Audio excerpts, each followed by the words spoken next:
ഇന്ന് ചിക്കൻ ചില്ലിയാണ് ഉണ്ടാക്കാൻ പോകുന്നത്. നമുക്ക് ചിക്കൻ ആദ്യം കഴുകിയിട്ട് കട്ട് ചെയ്യണം.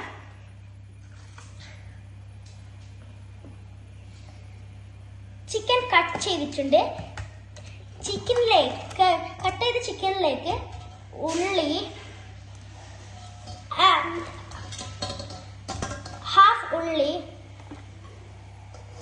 ഹാഫ് തക്കാളി, 1 ചില്ലി, ആവശ്യത്തിന് കറിവേപ്പില. ഇതിലേക്ക് മുളക് പൊടി, ഗരം മസാല, കുരുമുളക്, മല്ലിപ്പൊടി,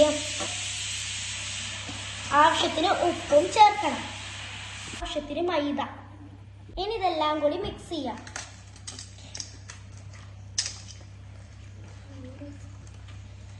എല്ലാം മിക്സ് ആക്കിയിട്ടുണ്ട്. ഇനി നമുക്കിത് ഫ്രൈ ചെയ്യാം. അങ്ങനെ ചിക്കൻ ഫ്രൈ ആയി വന്നിട്ടുണ്ട്. ഇനി നമുക്ക് ഇതിലേക്ക് കുറച്ച് ടൊമാറ്റോ ടോസ് ആഡ് ചെയ്യാം. ഇനി നമുക്ക് നന്നായിട്ട് മിക്സ് ചെയ്യാം.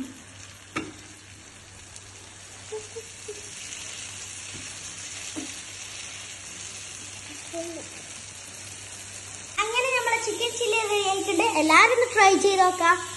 ഈ ചാനൽ സബ്സ്ക്രൈബ് ചെയ്യുക, ലൈക്ക് ചെയ്യുക, കമന്റ് ചെയ്യുക.